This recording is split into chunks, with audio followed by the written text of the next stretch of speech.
very special good morning to everybody who is sitting here. Dear students of AreaStudyCentre for Central Asia, Russia and China, particularly to the students of MPhil and PhD, I welcome you all to the new session, that is the spring semester 2024. As you know that here at AreaStudyCentre we are generally conducting a Friday seminar, and for this Friday seminar we are inviting different scholars from various fields. And as a tradition, for the new session, the first Friday seminar is the duty of the sitting director, who is supposed to deliver a lecture. So this task has been assigned to me, and to talk to you, and the topic which is given to me, this topic is the historical background of Peshawar, with special reference to the impacts from Central Asia. Since Central Asia is our domain, we are focusing on the Central Asian states, the different issues concerning to the Central Asia, like geography, people, land, history, culture, heritage, politics, international affairs, literature, history, blah blah blah. In this particular scenario, so I will talk before you regarding the historical background of this Peshawar city, and particularly what sort of Central Asian impacts can be noticed over here. Now, first of all, the issue is that what is the historical background, what is the nomenclature, and how we will be able to cope with the historical references to build historical background of this very important seat of government or seat of learning that is well known to us as Peshawar. And besides, when we are reconstructing the history of any significant city, for that we need evidences to prove that how we will reconstruct the historical background. So we need evidences to prove the justification. Now, how we as a archaeologist are reconstructing the past glory of this wonderful city, that is the archaeological excavations. Now, when we are focusing on archaeology, so because students are sitting here of MPhil and PhD, for them they may not be aware regarding the archaeology. So archaeology is the combination of two Greek words, that is archaeos and logos. Archaeos means ancient, and ancient means very old, whereas this logos onward corrupted into logi, which means knowledge. So literally it means the study of ancient knowledge. Now, what sort of knowledge? The knowledge of ancient people. Those people who constructed their houses, their buildings, or different buildings which were required for various purposes. Now, what was the style of those buildings? Whether this style was started over here, or the different components of the buildings were brought over here from somewhere else. Obviously, the different historians, they are of the view that this Peshawar is the gateway to Central Asia. Now, when we say that this Peshawar is the gateway to Central Asia, and furthermore, many historians or researchers, they are of the view that this was the cultural assemblage point, that the cultures from far and wide territories, or from the neighboring territories, or beyond the neighboring territories, they came here because of their interaction. A new form of culture, art, building art was developed over here, rather flourished over here. Among these different things, food, either this is the local food or brought by a group or a certain group of people brought with themselves over here, and they introduced it here in Peshawar. Likewise, the dresses in which we are clad, from where this dress style came over here.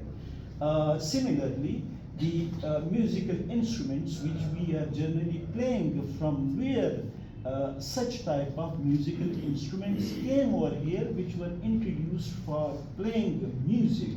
Either these are local or came from somewhere else. So likewise, there are so many such issues which are needed to be discussed to reach the proper conclusion. Now, the first thing is that why it is called Peshawar, or what is the probable or proper nomenclature of Peshawar. Generally, we are assuming that this word is taken from Peshawar. Peshawar यानी वो लोग जो एक पेशा इख्तियार किए हुए थे, और इस तरह बेशुमार पेशों से मुंसलिक लोग जो थे यहाँ पे रहते थे, और इसी वास्ते इसको पेशावर कहते थे, और उस पेशावर से पेशावर बन गया. But this is a kind of tradition which has no base. But generally, from generation to generation, it is passed on and people assume it likewise.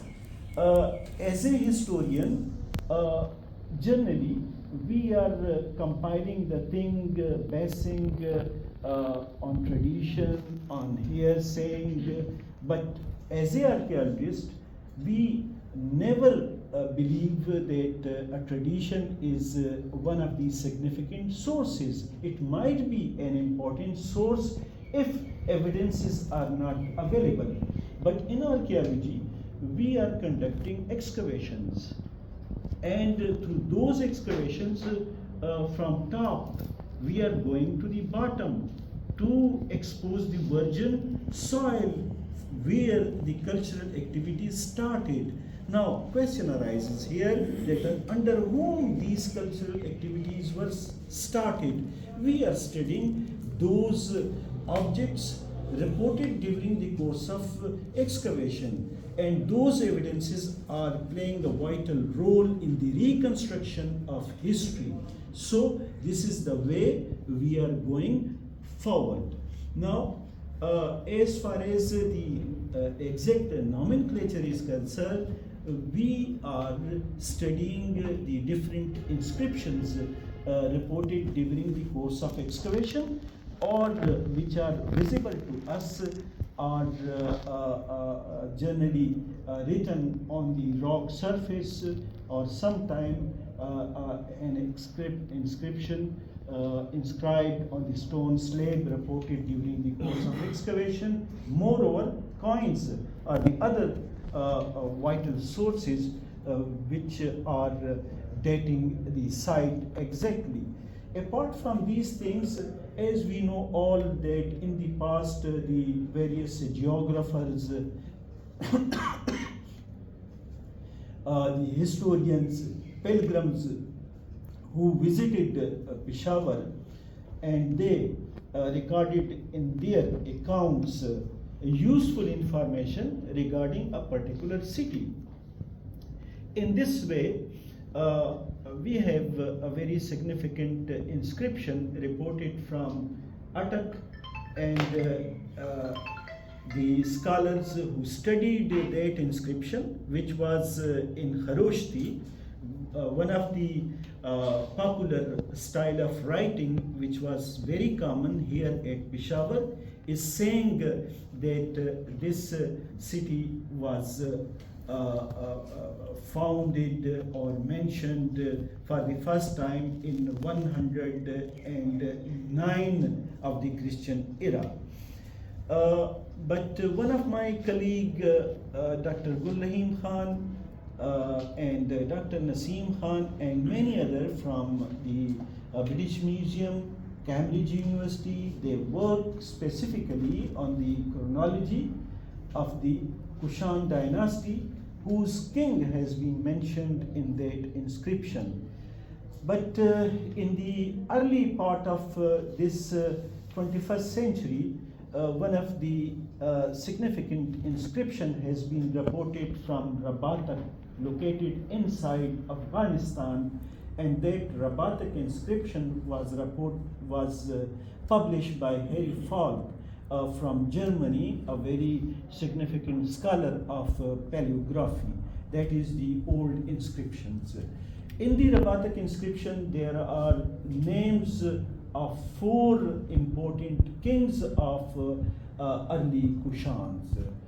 And among those 4 names, like Kujula Katphises, Vima Katphises, Vima Taktu, and Kanishka the First. So they were the early kings. So this is a kind of genealogical order of the early Kushan. Now this has solved the problem of early Kushan. Now studying that Rabatak inscription, or under the Rabatak inscription, it appears that the inscription of Atak, of Vasudev, instead of dating to the 2nd century of the Christian era, this should be dated to the 3rd century of the Christian era, because of the genealogical tree of the Kushan dynasty. Moreover, as far as this word, the nomenclature is concerned, in the inscription it is mentioned that Peshawar or Purusha Pura, or these two are the significant words which are mentioned, and it is generally believed either from Peshawar or from Purusha Pura, the present day Peshawar name has been attained. Keeping in view Peshawar or Peshawar, the first name Parsha or Pursha means a flowery area, a lush and green valley. But the second name, which is taken from Sanskrit as well, means the city. Pur or Pura means the city. So the city of flower, the city of lush and green valley, because in the ancient time this Peshawar was a very lush and green valley. And later on I will justify this particular definition, that how at different time how many references have been given to prove this particular name of the city of the flower, or the city of the lush and green valley. As far as one of the other such name of this Peshawar city that has been found on the important relic casket or reliquary reported from the Shahji ki Dairy, one of the great learning seat. We generally name it stupa. Stupa means where to enshrine the relics of Buddha, and it is taken from Tunpa. a burial mound where to enshrine the relics of Buddha. So the Buddha relics were buried over here. And a great stupa was constructed over here in the time when this area was for the first time established as a capital city. Before this Purshapura or Peshawar, the present day Charsadda, known as Pushkalavati, was the first ever capital city of Gandhara civilization. And from there, in the time of Kanishka I, the great Kanishka shifted it to the present day Peshawar, and it happened around 119 of the Christian era, or might be 122 of the Christian era. And he was the first ruler of the great Kushans, because his three predecessors, Kujula Katphises, Vima Katphises, Vima Taktu, they were the people who established the rule of Kushans, and they are placed in the early Kushana phase. But the glory days or the golden era of the Gandhara civilization is generally assigned to the time period or reign of Kanishka I, who ascended the throne. Now the relic casket reported from Shaji Kideri, that is showing the name of Kanishka Pur, the city of Kanishka. Generally, in the past, some of the kings have also given their own name to the cities which they established. But here, another question arises that whether Kanishka was the first who established this city, or before him here some activities were occurred. Now, during the course of excavation in which I was part, and that we conducted in 1991 at Gor Khatri, from top to bottom we went as deep as 50 feet below. During the course of excavation, from the bottom level, from the earliest level, we have been able to report coin of Demetrius, one of the great rulers of the Indo-Greeks. Now we are calling them as the Indus Greek, dated 290 BC. So he was the first ruler who conquered Gandhara and who established his capital city, or continued the same capital city as Pushkalavati. But here, from Peshawar, during his domain, cultural activities were started. That is now our benchmark, that during the 2nd century BC, Peshawar gained popularity slowly and gradually.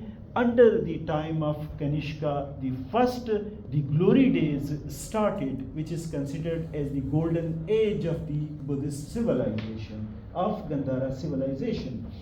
Now, another question arises: either this Demetrius was the first starting cultural activities over here, or before him. Any clue is there to demarcate that this Demetrius was not the first king, but before him there were certain people who were living here. Now, very unfortunately, we have cultural layers below the Demetrius time, but unfortunately we don't have any coin to say something with assurity. However, during the time of British regime over here, the Archaeological Survey of India, during their duration, when the foundation of the present day Governor House started, during the course of digging operation for the foundation, a very important coin was reported, which is called as one of the significant coins. And very unfortunately, there is no inscription because the punch mark coins are generally irregular in shape and they don't have any date. But on the stylistical grounds, the punch mark coins have different styles and shapes. So on the stylistical grounds, it is generally believed that the history of Peshawar was started by the 4th century BC. So that is one of the important evidence to say that the Peshawar history goes back to the 4th century BC. And on the basis of excavation which we conducted at Ghaznavid, the project was assigned to the late Professor Dr. Fanzandali Durrani and Professor Tajali, Professor Shanadar Khan. They were the main key person. I was a field student and I was assigned the task to look after the excavation. So we have reported that from 4th century BC till the arrival of the British, this Peshawar is the only city located in South Asia which is from 4th century BC till the British period without any break. It continued. So this is one of the major typically laid in Central Asian style and continued its cultural values, activities from 4th century BC till this date. So almost 2400 years have gone when this Peshawar city, this Peshawar was established. Now, sometime, very unfortunately, when we are reconstructing history of a certain site, so during the course of excavation, when we are finding some evidences, sometime those evidences were not manufactured over here, were not inscribed over here, but brought by a certain donor, might be from Central Asia, might be from India, might be from China. So then we are studying the style of that inscription, the style of that sculpture, because during the Buddhist civilization, some of the sculptures were donated from India. Those are yielding the typical Indian style. At that particular time, Mathura was one of the significant sites where Buddhist activities were flourished.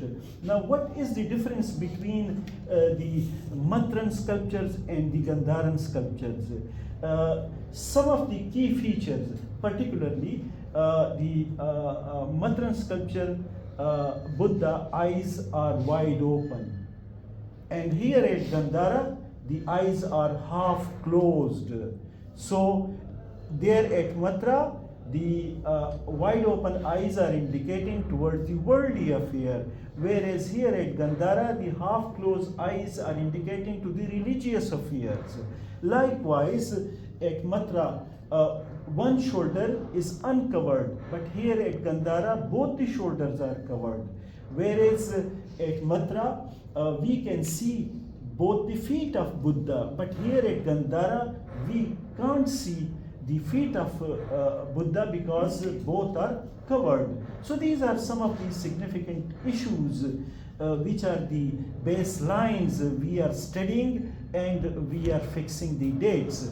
Moreover, the architectural style in India, generally red sandstone and bricks were used, but here at Gandhara, stone masonry was one of the key style of architecture, particularly the rubble masonry, that is the semi-rubble masonry, then the mature rubble masonry, followed by the semi-diaper, then small diaper, then large diaper, converting into the ashlar style.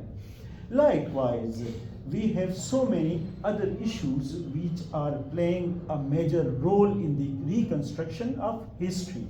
Now, you might be following me So coming to the other part, that when this capital city was established in the 2nd century of the Christian era, so one of the Buddhist university was established, which was a place of worship as well, where the chief monk, that is the Prohit, and the bhikshus, the monks or the students, they were living. And this university, which was constructed in the time of Kanishka the First, here teachers were invited and they were commissioned as per requirement from Central Asia, from China, from India, and they have got a great fame, like Apratanka, like Chalukya, and likewise so many such great scholars. In this regard, I think that many people will never agree with me, but as per the tradition, as per the evidences, that this Apratanka, who was the professor of philosophy and a great teacher of his own field, gained a great fame, and later on his successor became known with the title of Apratanka, and this Apratanka was later on corrupted into Aprate, Aprite, and now we call it Afride. Anyhow, likewise, so many such things were evolved out. Likewise, there is another significant question, that a manuscript means handwritten book. So a manuscript was reported from Bakhshali, a very important town located at Mardan, and that particular manuscript is presently, that was actually reported in 1880, 1881 or 1882 by the Archaeological Survey of India, and that was later on, when conserved, is now housed in the library of Oxford University.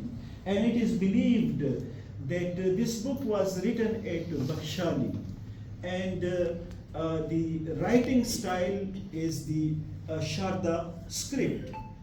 And for the first time in the history, 0 was originated at Bakhshali.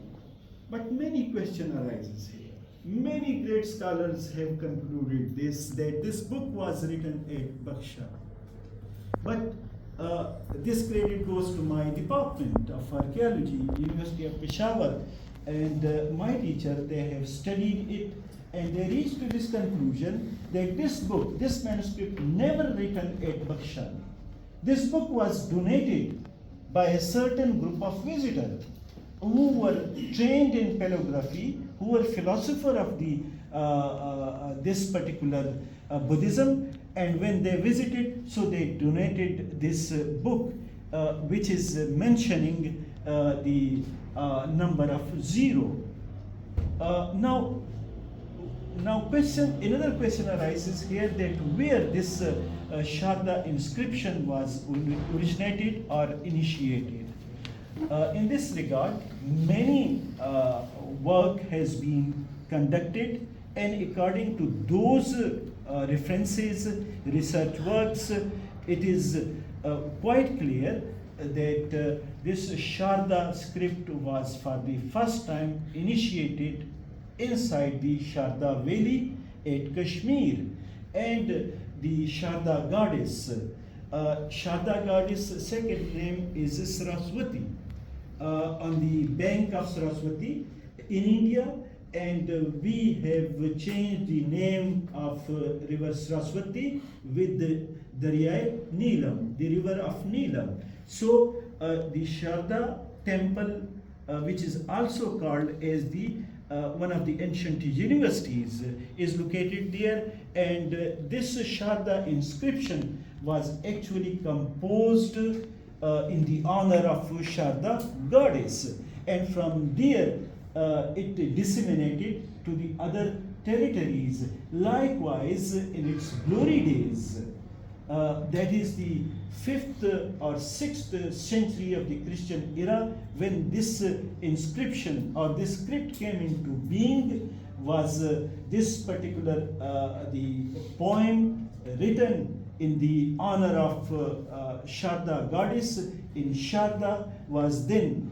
disseminated to the other Buddhist universities, and it is quite clear that the Sharda script never originated here at Gandhara, and neither this book was written over here, but it was donated over here.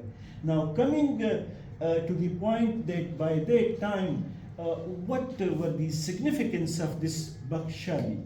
Now, the Bakshali is the combination of two words, that is Bak and Shali. Now, this Bak is the corrupted form of Bak, and Shali is the original word of Sanskrit.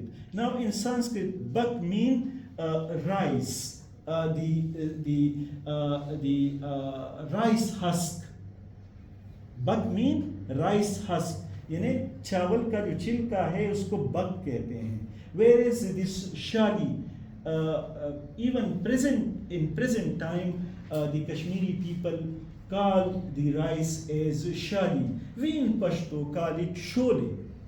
So Bak Shali, this area was famous for the rice cultivation, and it gained its name from its crop and gained popularity, and later on it corrupted into Bakhshali.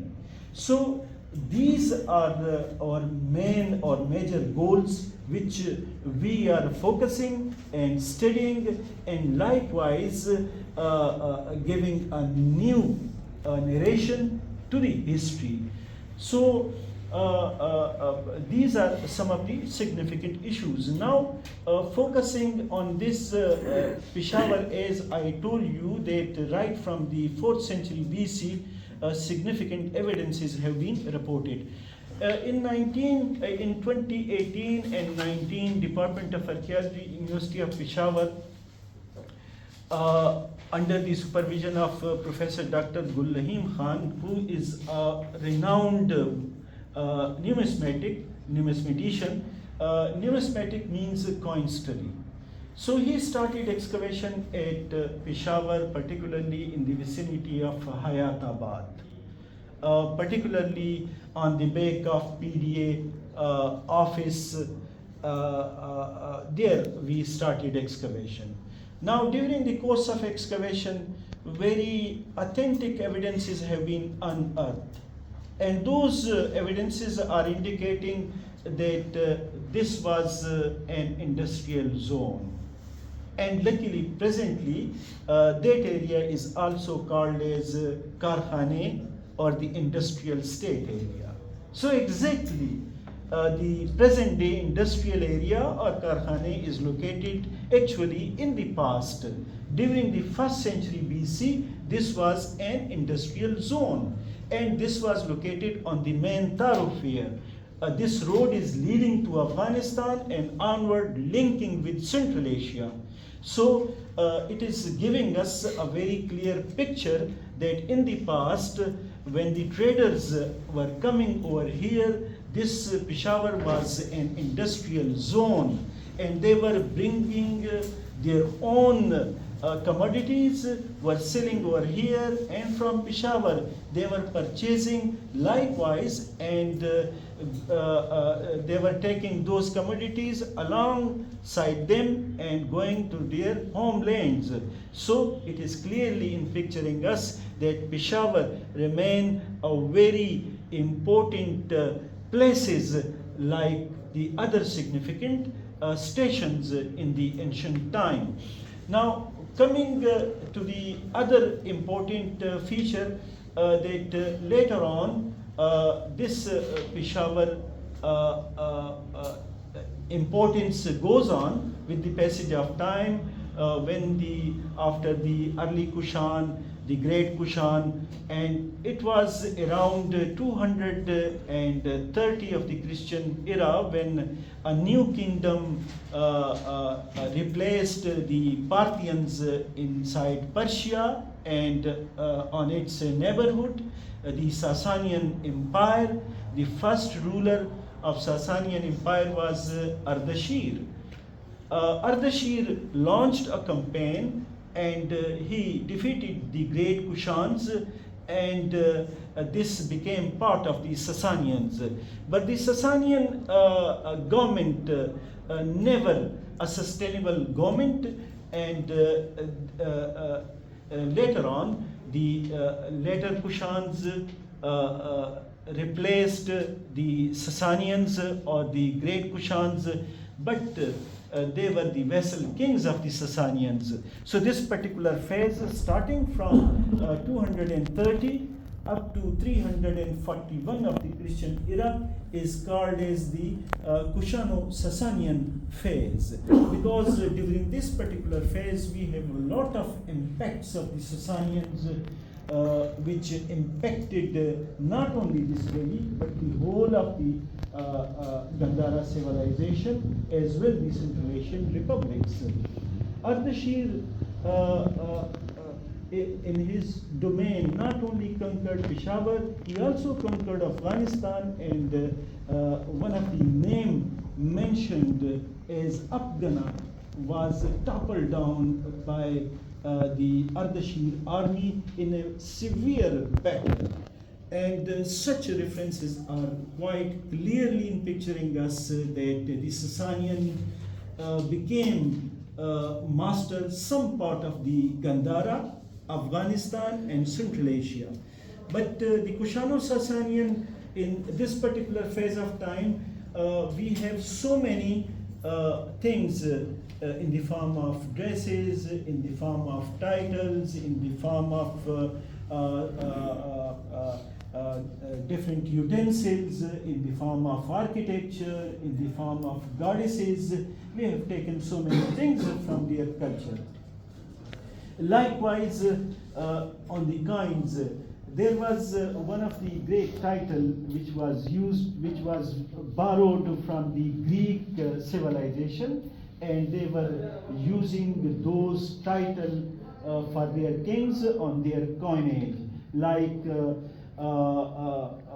Basileus, Basilian, Megalai, Sotiras. These were some of the titles, like Basileus, Basilian means king of the king. Megalai means the great. Sotiras means savior. यानी बादशाहों का बादशाह, Azim Nijat Dahinda. This was one of the titles. The Kushans retained this title. But apart from this Greek title, they also adopted the local language title. And this title was Maharajasa, Taratasa, and the name of the king like Kanishka, Kanishkasa. Now what does it mean? Maharaja, king of the king, the king Kanishka. Now this title was adopted by them. But in the time of Kanishka, a new title they have taken from the Sasanian language, and that was, the language was Aramaic, and they were using a title for their king. That was Shao Nana Shao, king of the king. And later on, ये जो शहनशाहों का शहनशाह है, ये इस शाह नाना शाह से निकला है. तो ये मुख्तलिफ किस्म के इम्पैक्ट्स हैं जो हमने लिटरेचर के हवाले से, हमने बहुत सारे दूसरे चीज़ों के हवाले से लिए. For example, regarding the Kharoshti script. Now Kharoshti is a script and Sanskrit is the language. Now what we are writing, that is called the script, and that was Kharoshti. What we are using for our discussion, likewise I'm talking in English, this is language. But when we will be writing it, that is Roman. The script is Roman, the language which we are talking or using for our conversation, discussion, that is English.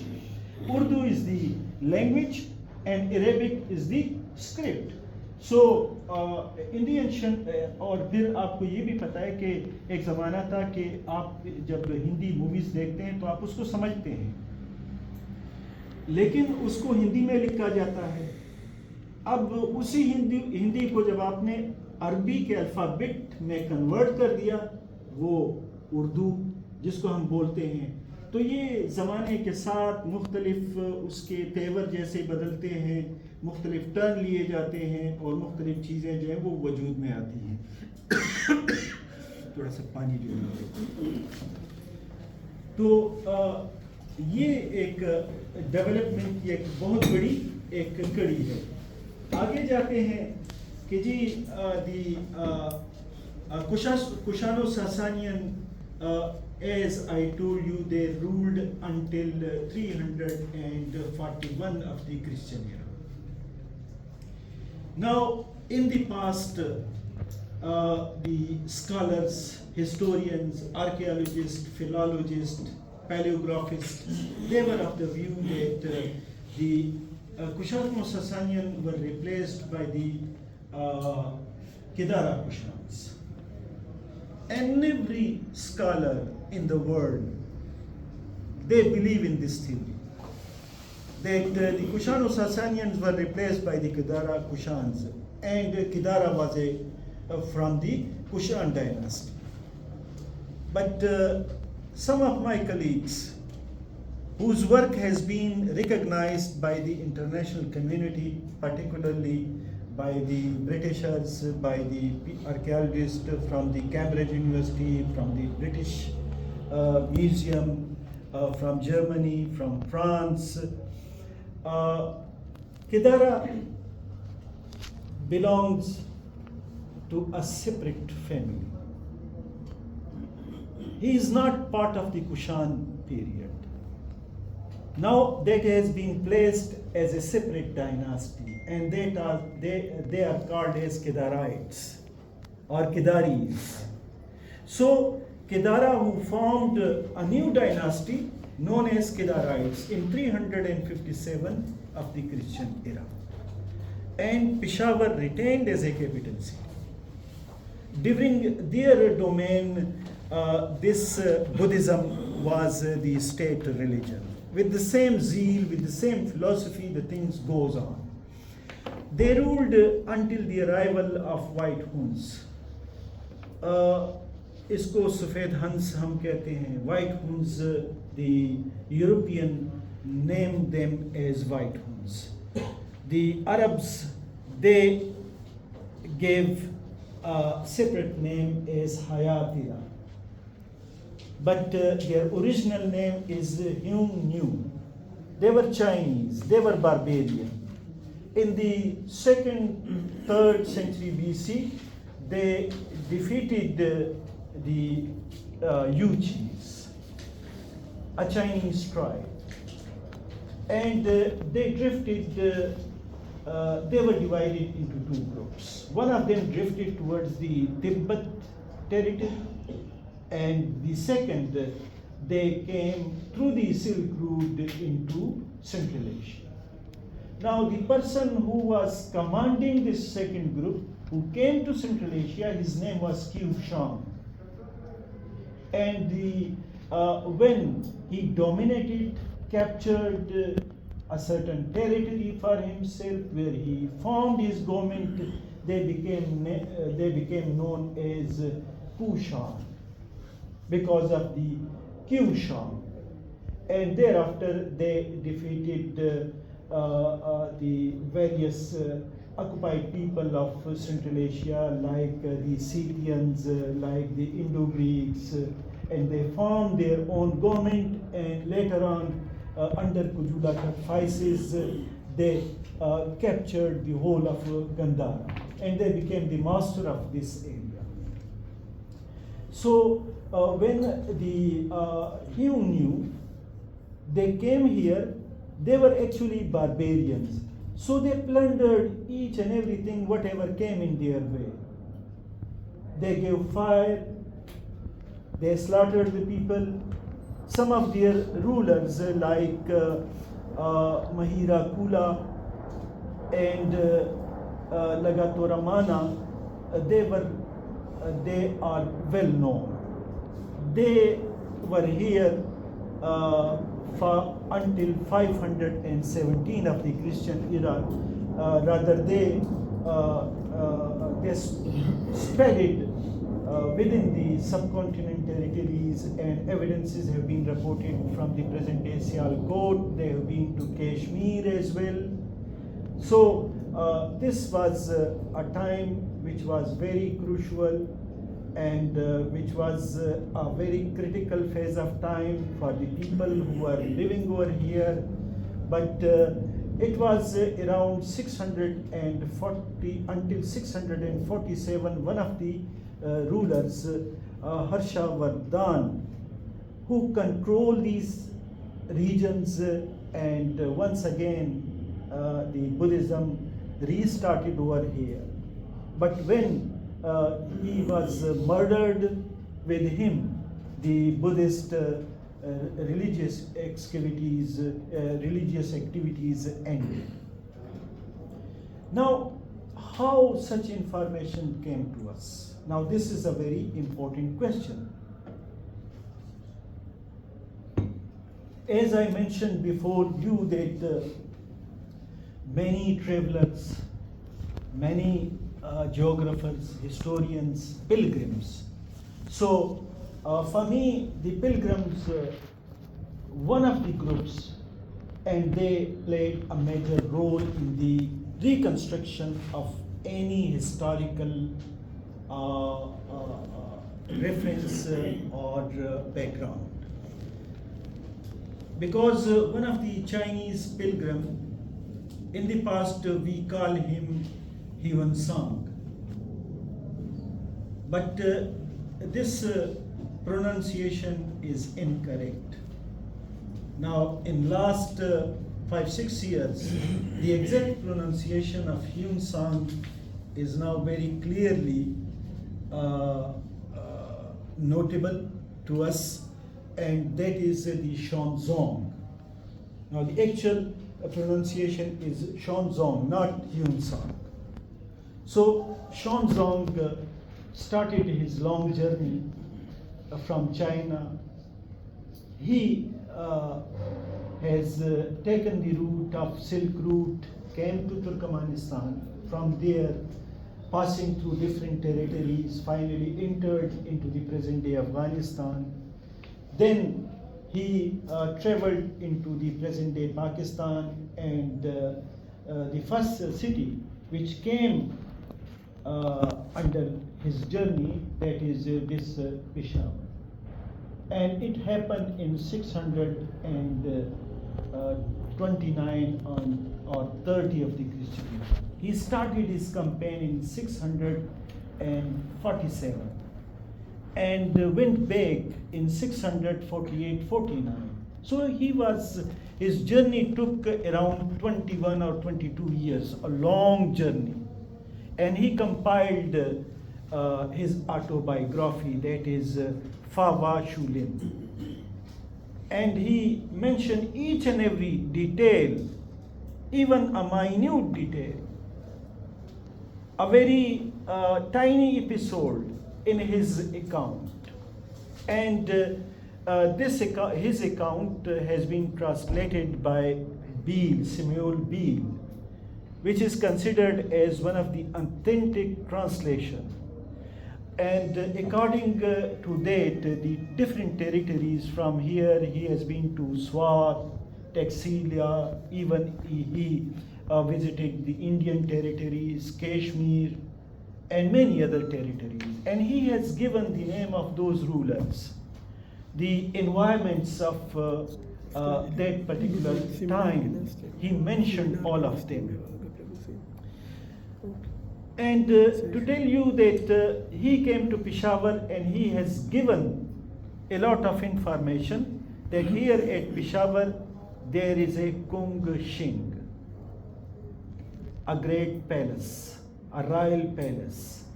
Now, where this royal palace was located? Now people have worked a lot where to place this Kung Shing. or who constructed this Kongsheng, the royal palace? Now this Kanishka also constructed one of the loftiest stupa of the Buddhist civilization, known to us as Shaji की dairy, लेकिन अब वहाँ पे उसके बाकियात भी नहीं, लोगों ने वहाँ पे घर बना लिए हैं, कब्रिस्तान भी वहाँ पे है, बेशुमार वहाँ से स्कल्पचर निकाल के इलीगल तरीक़ों से वो ले गए हैं, लेकिन वहाँ पे एक्सकवेशन हुई थी शाहजी की डेरी में, और उसके बेशुमार sculptures lying inside Peshawar museum as well British museum में भी पड़े हैं। और ये जो मैंने आपको कनिष्का कास्केट की बात की थी कि जिसके ऊपर बुद्धा का फिगर भी बना हुआ है और उस पर लिखा हुआ है कनिष्का पूरा, वो भी पेशावर म्यूज़ियम में है। जो पेशावर म्यूज़ियम के आप इंटर होते हैं और आपके राइट साइड शोकेस में वो पड़ा हुआ है, उसकी ओरिजिनल कॉपी जो है वो स्टेट बैंक में पड़ी है, क्योंकि इसकी सिक्योरिटी के लिए हमें ऐसा करना पड़ता है। तो ये तो चीज़ें क्लियर हो जाती हैं कि अब ज़ाहिर है जब ये कैपिटल सिटी था तो कनिष्का ने यहाँ पे अपने लिए एक महल भी बनाया होगा, जिसके दौर को हम गोल्डन इरा समझते हैं गंधारा सिविलाइजेशन का, और एक बहुत यानी उसको एक अजीम बादशाह कहा जाता है, one of the great Kings of Gandhara. तो उसने अपने शान शान एक महल भी बनाया होगा, उस महल में वो रहता होगा। अब वो महल किधर है, तो इस बात को अभी कुछ टाइम बाद आपके लिए मैं वो क्लियर करूँगा। अब इसको कि आप ये याद रखें कि उसने यहाँ के पूरे हालात वाक़यात यहाँ पे किए। Apart from the Xuanzong domain, in 666, a new dynasty started a new campaign. They launched attack over the Gandhara territory, particularly Peshawar, came under their siege, and this was conquered by them. Now this dynasty is known as Turk Shahis. They came from Central Asia via Afghanistan. Afghanistan was one of their kingdom before capturing this Peshawar. And the Turk Shahis captured the entire Gandhara. Evidences have been reported from Barikot by the Italian Archaeological Mission to Pakistan. Evidences have been reported from Hind, one of the ancient capital cities of the Ud Shahis. So on the basis of all such evidences and from different manuscripts, it is quite clear that Turk Shahis changed the whole complexion of this Gandhara area, and the Buddhism was on the verge to decline slowly and gradually, because new philosophy, new school of thought, new religious activities commenced. It was in 822 when a new group of people launched their campaign, and they besieged the different regions, and thus one by one they captured or conquered all of them. They shifted the capital city from Peshawar towards Hind, and it happened in 822 of the Christian era.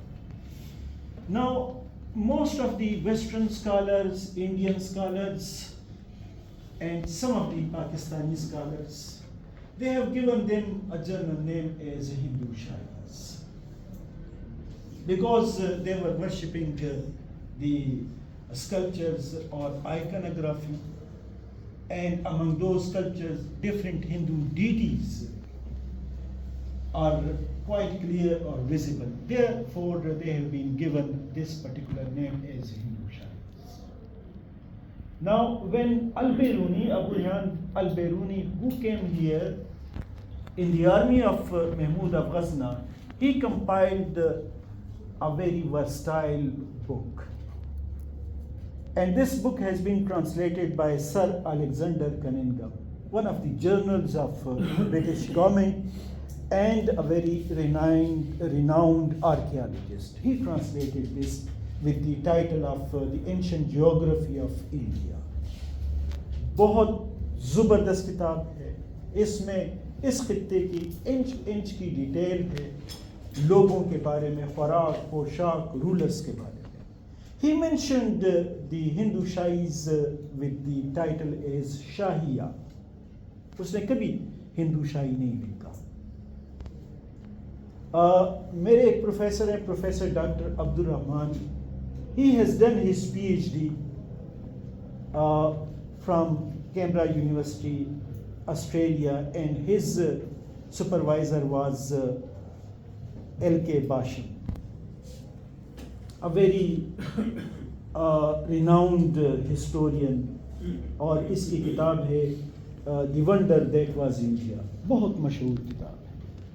ये उनके professor थे और उनके thesis का title है The Last Two Dynasties of Shahiya.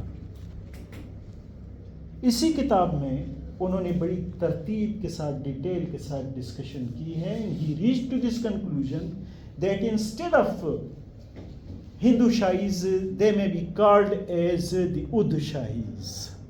Now, why to call them Ud Shahis? Because in Swat, we have a lot of evidences of a tribe known as Udis or Udis.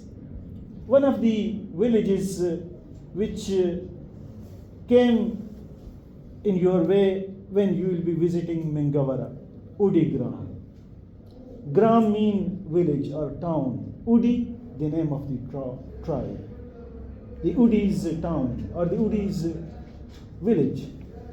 Another name is the Udyana. Now, generally people are giving its meaning or definition that Udyana mean a lush and green valley. Might be. But actually, this Udyana means the area of the Udis.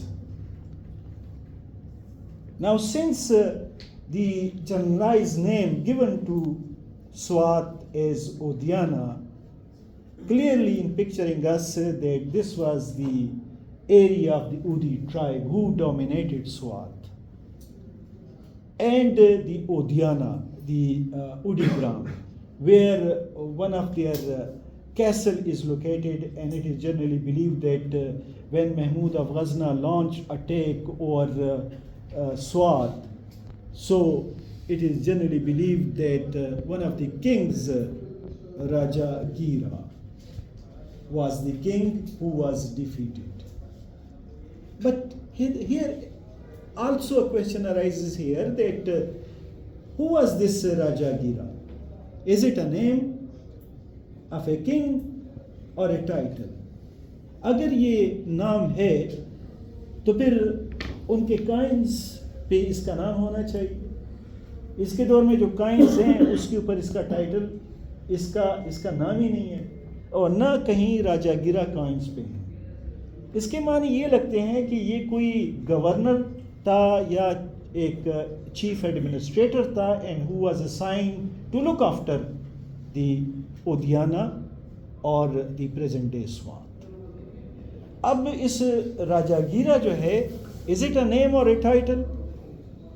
अब यहाँ पर भी एक सवाल उभरता है जहन में कि पहले हम इस राजागीरा की मानी क्या है. राजा मीन्स अ किंग, ठीक है. वैसे भी एक ज़माना के राजा एक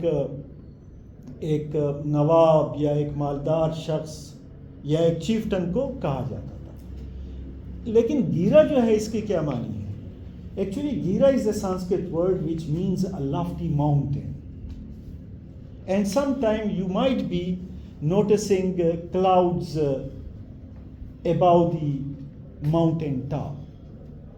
ये जो पहाड़ का पीक है इसके ऊपर आपको क्लाउड फॉर्मेशन मिलते हैं, उसी को गीरा भी कहते हैं.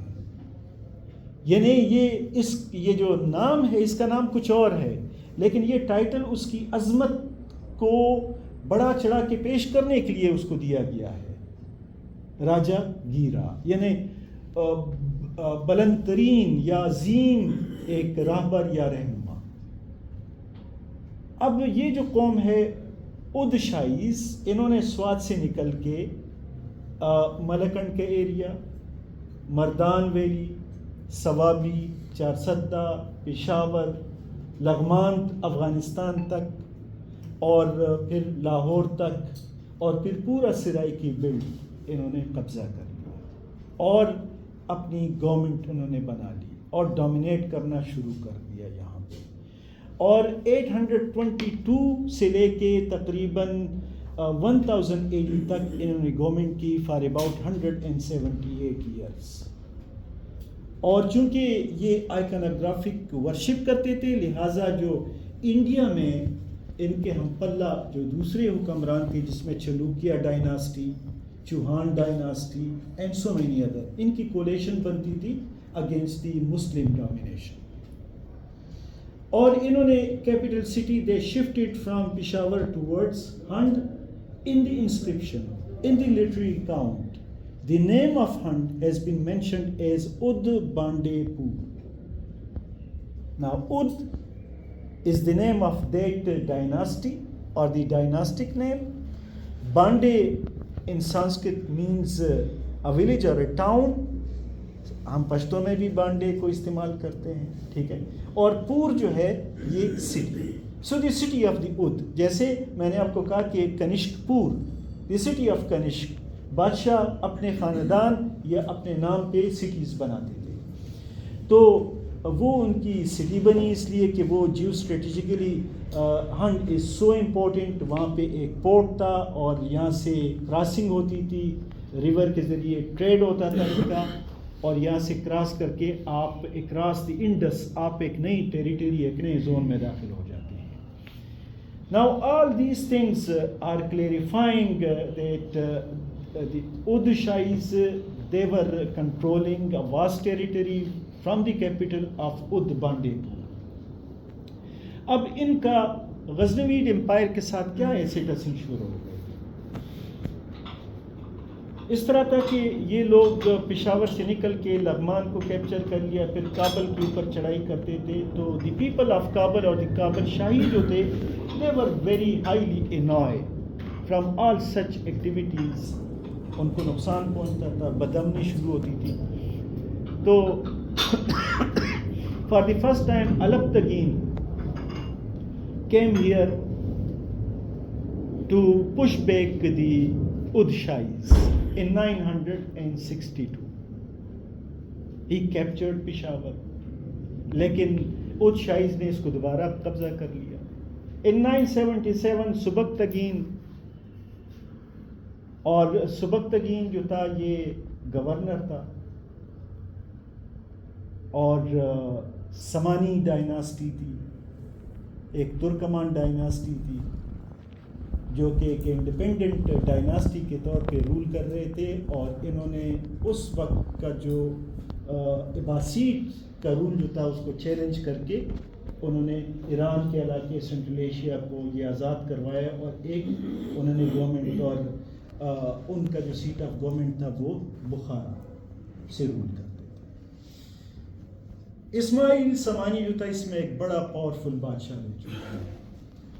سبکتگین نے چیلنج کیا سمانیڈ کو اور افغانستان کو انہوں نے ایک ایز اے انڈیپینڈنٹ اسٹیٹ کے طور پہ انٹروڈیوس کیا، اور Ghazni was established as a capital city. اس کے بعد جب محمود آف غزنہ جو ہے when he ascended the throne، so the same capital city was retained as Ghazni. آپ یاد رکھیں کہ ہمیں مختلف سورسز میں یہ پتہ چلتا ہے کہ محمود آف غزنہ جو تھا اس کا فوکس سینٹرل ایشیا کے اوپر تھا اور اناطولیہ کے اوپر تھا، جس کو آج کل ترکیہ کہتے ہیں، کیونکہ اس کے قبیلے کے لوگ جو تھے وہ اناطولیہ میں یہ کروسیڈر کے خلاف محاذ آرائیوں میں وہاں پہ مصروف تھے، تو یہ بھی سلجوق تھا، اور وہ سلجوق وہاں پہ اناطولیہ میں کروسیڈر کے خلاف تھے۔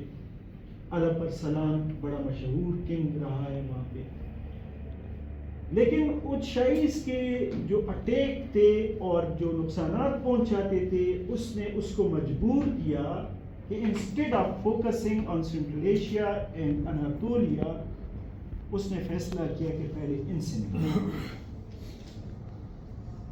اور عموماً لوگ اس کو غلط انداز کے ساتھ لکھتے ہیں کہ جی وہ پیسوں کے لیے اور دولت کے لیے. نہیں، اس کا کوئی ارادہ ہی نہیں تھا. یہ لوگ رات کو حملے کرتے تھے، دن کو حملے کرتے تھے، اور غریب جو مختلف ان پہاڑیوں کے قریب جو زمین کاشت کرتے تھے، کاروبار کرتے تھے، شیپرڈ کمیونٹی تھی، ان کو تنگ کیا جاتا تھا. تو وہ بے حد مجبور ہوا. یعنی تقریباً کوئی 2 سال بعد اس نے کہا کہ یار پہلے ان کو سیدھا کرتے ہیں، اس کے بعد باقی کام کرتے ہیں. In 1000 AD he launched attack on Peshawar. He conquered Peshawar. In 1001 on the second time Peshawar up to the Indus اٹک تک یہ سارے علاقے اس نے فتح کر لیے. And he arrested Anandpal from the fort of Peshawar. ٹھیک ہے. لیکن آپ کو یہ بتاؤں کہ پشاور فورٹ کے بارے میں کہا جاتا ہے کہ اس کو اکبر نے 1578 میں بنایا ہے. اب Anandpal was arrested from the fort of Peshawar, یعنی فورٹ آف پشاور تھا. تو یہاں پہ وہ بات، وہ جو کنگ شنگ ہے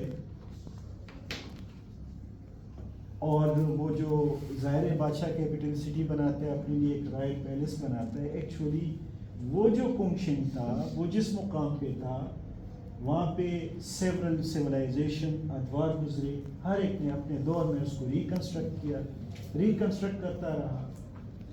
اور جب ہندو شاہیز آ گئے، یعنی جب کچھ شاہیز آ گئے تو انہوں نے اس کو اپنے ضروریات کے مطابق ریکنسٹرکٹ کیا. فورٹ وہی ہے، جگہ وہی ہے.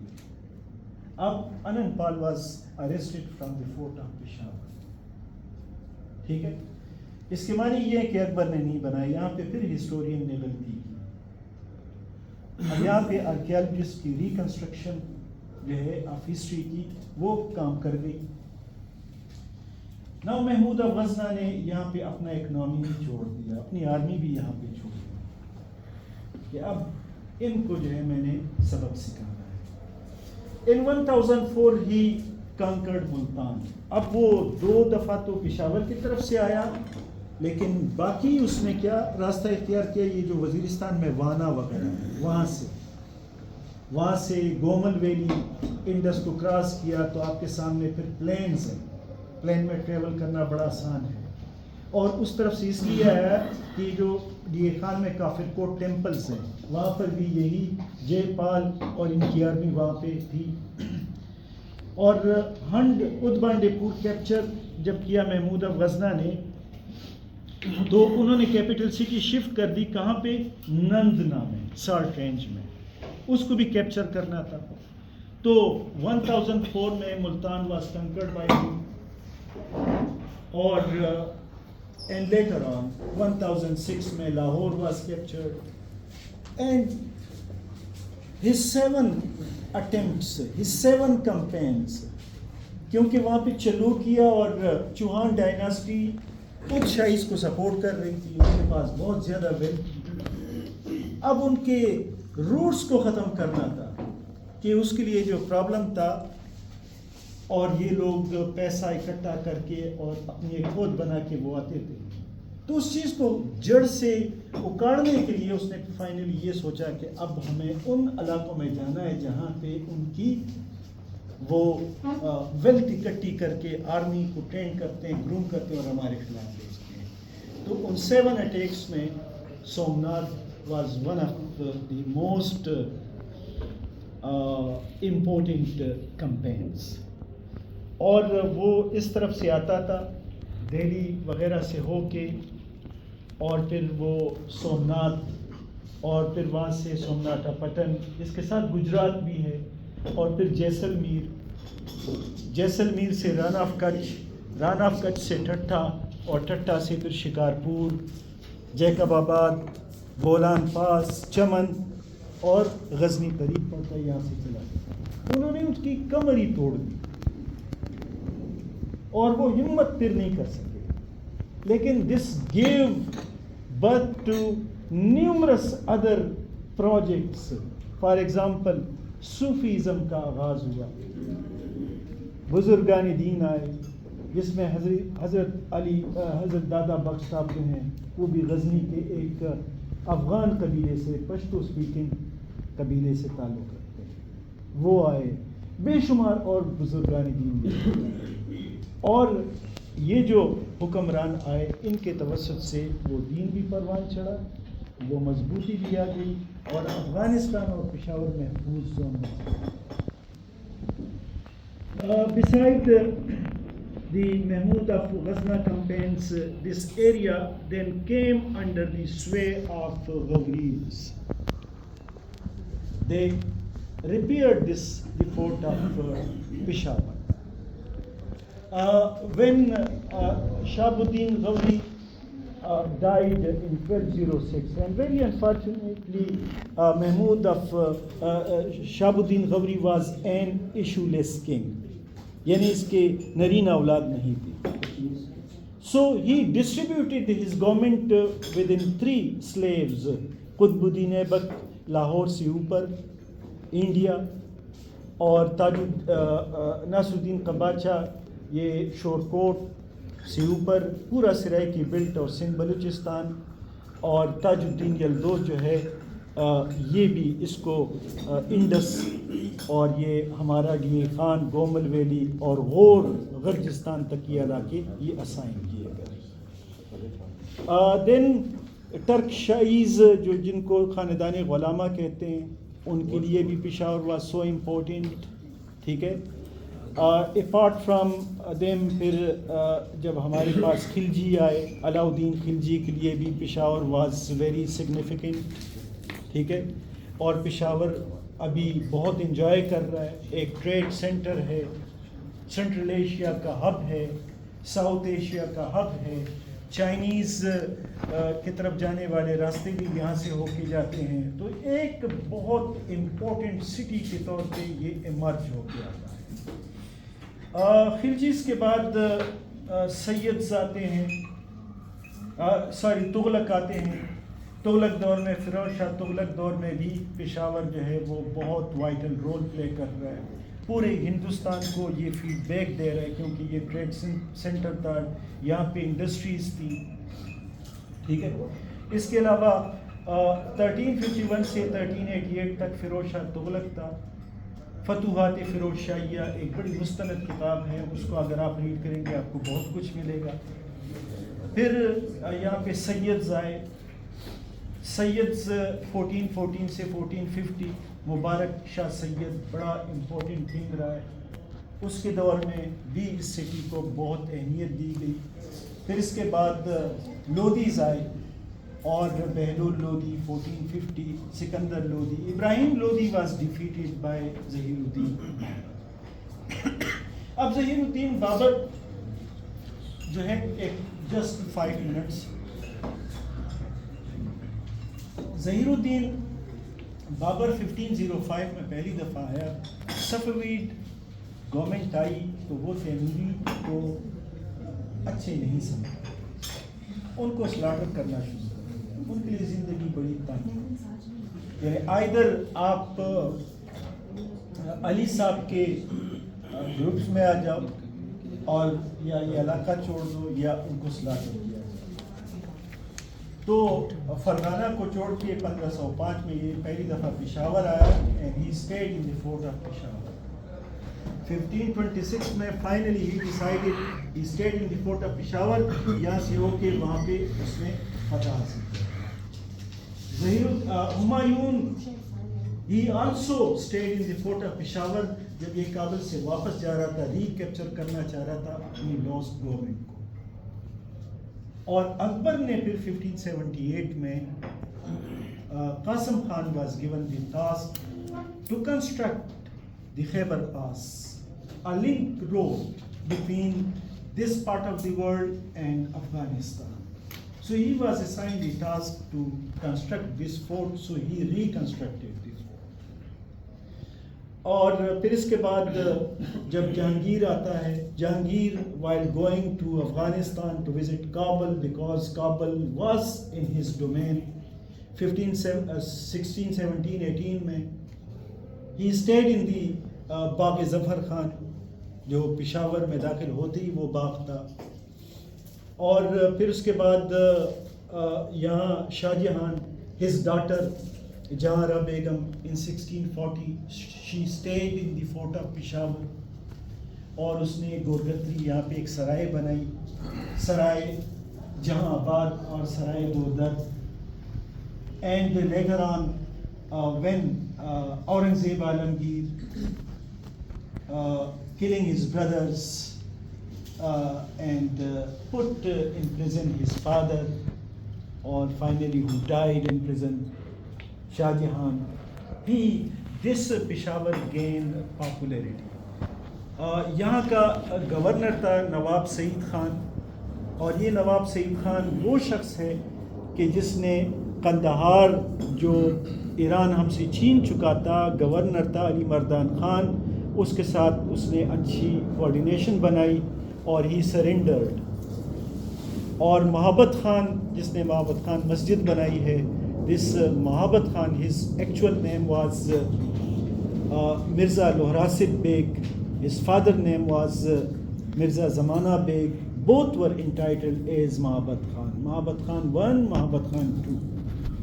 اور شاہ جہاں کے دور میں محبت خان جو تھا یہ 2 دفعہ گورنر بنا, اور عالمگیر کے دور میں بھی یہ گورنر بنا, اور مسجد محبت خان جو تھی وہ اس گورنر نے بنائی تھی. اس کے بعد پھر زوال شروع ہوتا ہے. دورانیز they captured Peshawar, made it as one of their winter capital city, اور اس کو ایک نام دیا بالا حصار, اس قلعے کو. اس کے بعد when the Sikh occupied Sameer گڑھ نام دیا گیا.